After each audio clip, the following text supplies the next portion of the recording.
Okay, what I'm going to do is cut this Rockler dust shroud. I broke this one. You can see, I think this is probably like, I don't know, 5, 6, 7 years old. I don't know, it's pretty old. And this is like the third one that I've had that's broken. So it's just cheap plastic. But the way they come from Rockler is they come like this.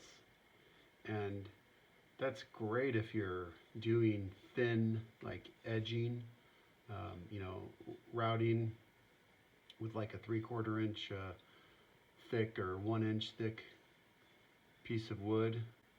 But the reality of it is that most of my stuff is flushing cabinet work, which is big, 24-inch deep cabinets. So this part here totally gets in the way and it makes it useless. So unless you modify this, you cannot use this. So what I do is I actually cut this. I just slice it. In fact, I actually back cut it just a little bit. But so what I'm going to do right now is I'm going to use the bandsaw actually to slice this so that it, matches this. That's what I'm going to do. This guy, I'm going to do it again. This is another one I needed to cut anyways. So this time I'm going to leave it on this trim router. It's already secured, it's already tight. What I'm going to do is I'm actually going to cut backwards from here, and I'm going to cut that way. Okay, so it's going to be a little easier to hold because I have this to grab onto, the base of the router. So I'm going to go ahead and do that. And I think what happened before was my phone rang and it stopped the video, so I'm going to start it right now.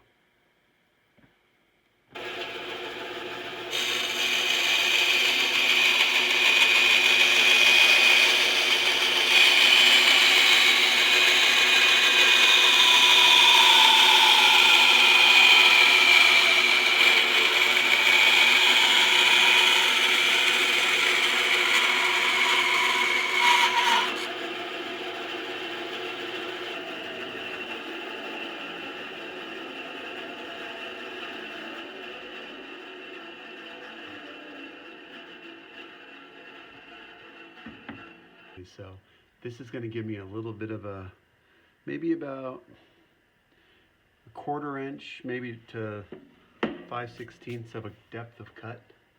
So that's pretty good. That worked out really good.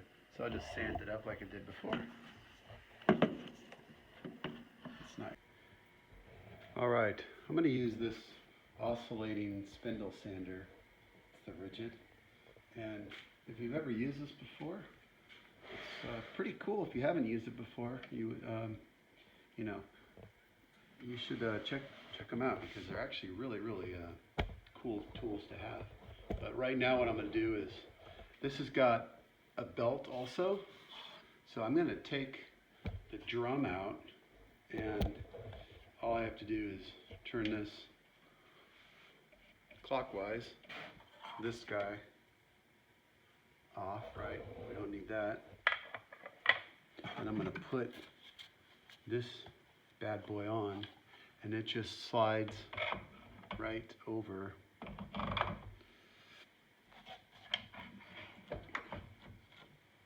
Just like that. Done. Just tighten it down.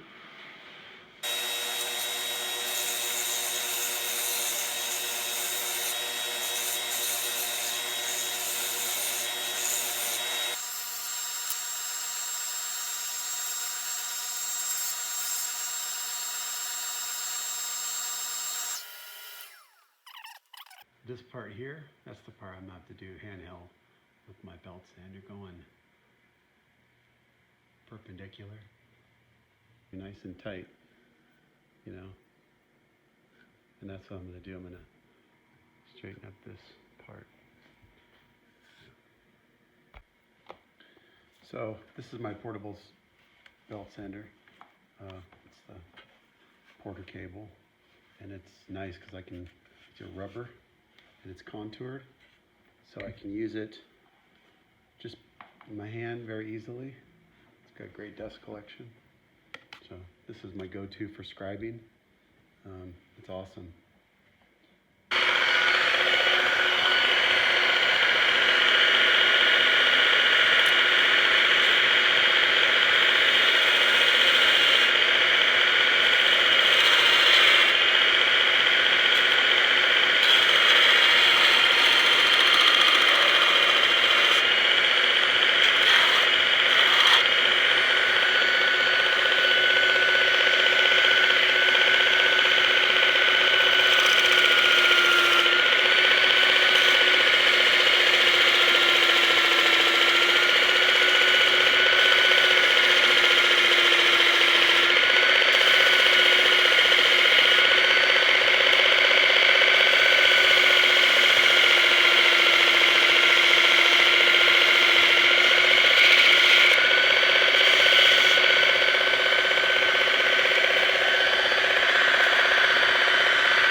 Melted a bit, it turns into rock, man.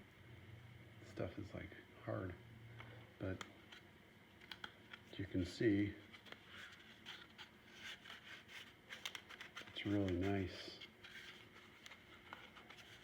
So now the next step is to remove all the burrs. Just use a sandpaper just to smooth it up, and then I can fit it with my dust collection setup, which, as you know, if you've ever bought anything from Rockler, sometimes the stuff's a little sized weirdly, and this is not any different. I have to put all sorts of adapters on to fit my hose, any of my hoses. So, all right.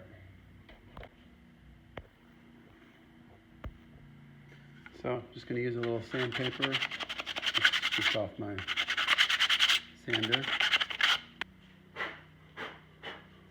That's nice right there. Look at that, how nice that is. Just remember, this piece is going to be riding up against the wood, you know, like this, and it's going to collect the dust as you route. So, see this guy right here? So I have this thing obviously modified, and what it's going to do is I have a piece in there, and it's going to reduce it, and I have it glued and taped so that it's nice and tight. But anyways, this is what came out of the old one that I broke, and I'm just going to use the same thing. It's just like that. It's just like that. It goes in the end, right? Just like this. See that? Just goes in like that. It makes a bond. And then when I glue it, all I have to do is put some glue on this outer part here, and then when I put it in, I can actually hold it while the glue sets, and then put some duct tape on it, black duct tape, just to seal off this end. Now I'm sure that there are other ways to reduce this, but I've found that there aren't easy ways to do it, and this is the stuff that I have, so this is what I use. Now, you might think that you should put it in like that, but it doesn't work like that, it doesn't fit. So then I would need another coupling.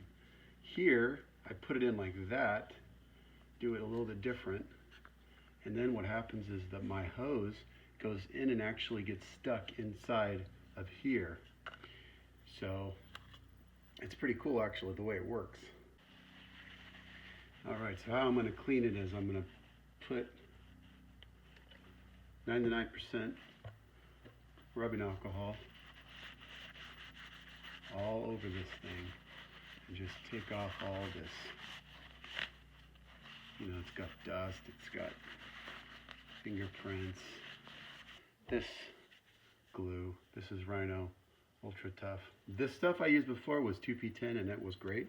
It held fine. It's not really this that's going to hold it, it's the tape afterwards, but this just aligns it so I can tape it. So I'm going to go ahead and put glue all over this guy.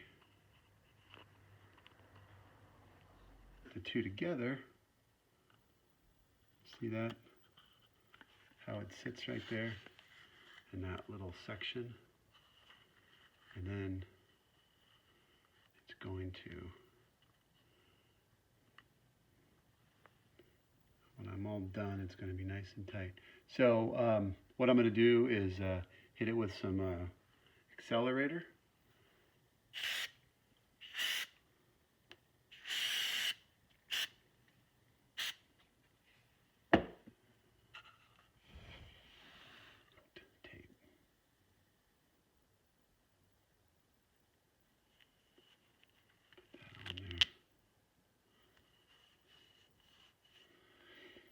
And I'll just work it around. Nice.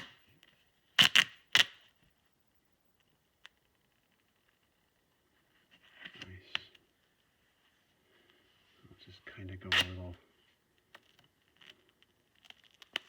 backwards. Just a slight angle so that I can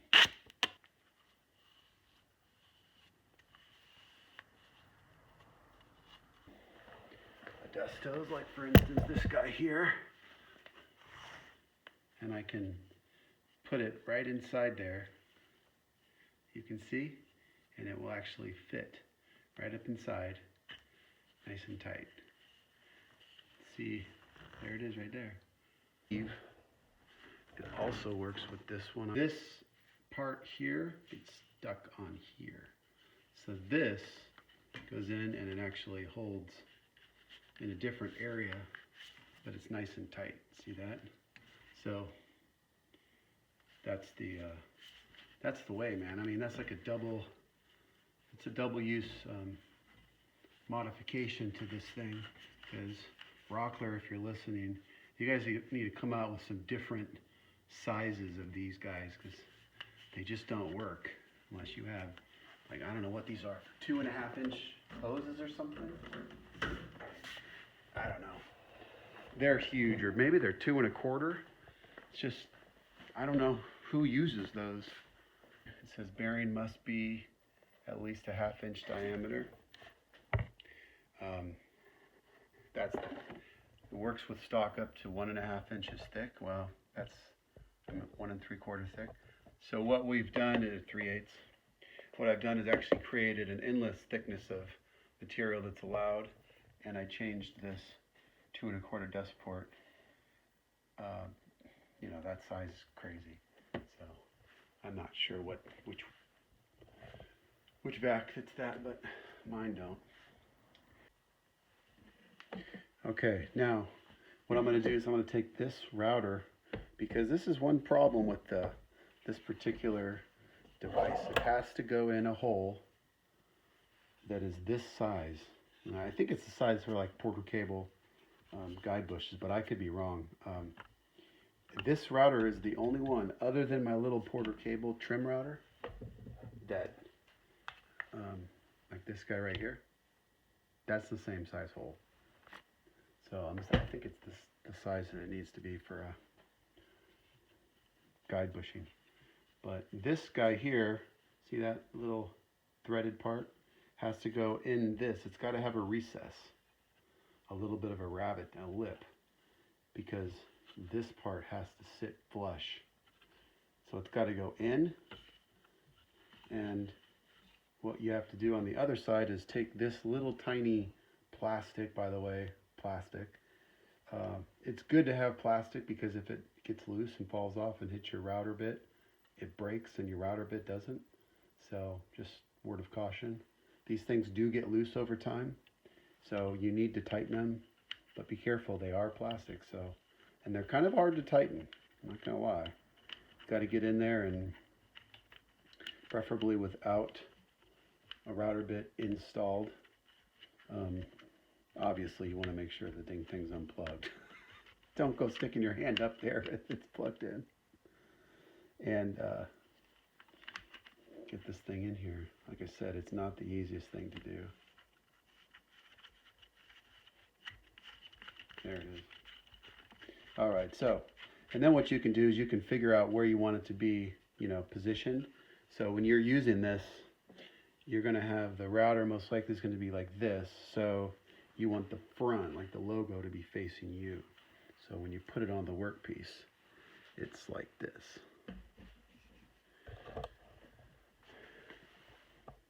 See that? That's what you want. So what I'm going to do is tighten it. I might have to use some sort of a wrench or something, but it might tighten. I find that if you hold the actual nut, the plastic nut, and you turn the shroud, you can get a tighter fit. So put a little off center or off the target and then twist it and get it really nice and tight. You want it to be as tight as possible. The bit, and this is what I'm using actually, it's got the V groove, so I'm going to do this. I'm going to add a V groove to the joint. It's going to look nice. All right, so I have the hose installed. You see that? Went ahead and put that in, sitting in there nice and tight. So now what I'm going to do is get the bit set to the right height. I'm going to go ahead and flush trim.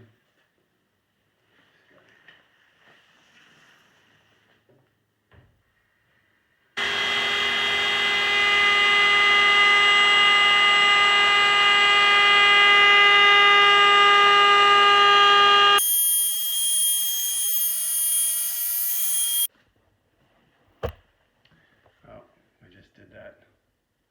And just no dust, no sawdust, no wood chips, no dust, nothing. That works out great. Okay, so this is what it looks like on the trim router, all done. Sanded and everything, so you can see exactly. You see that little recess that the piece fits in. It's like a guide bushing recess, essentially. But it has to be in that just exact size, otherwise it doesn't really work. Because the nut on the other side will just fall right through, so it needs to be in a small hole. So they don't work on every router, but this is for trimming, small stuff, nothing big.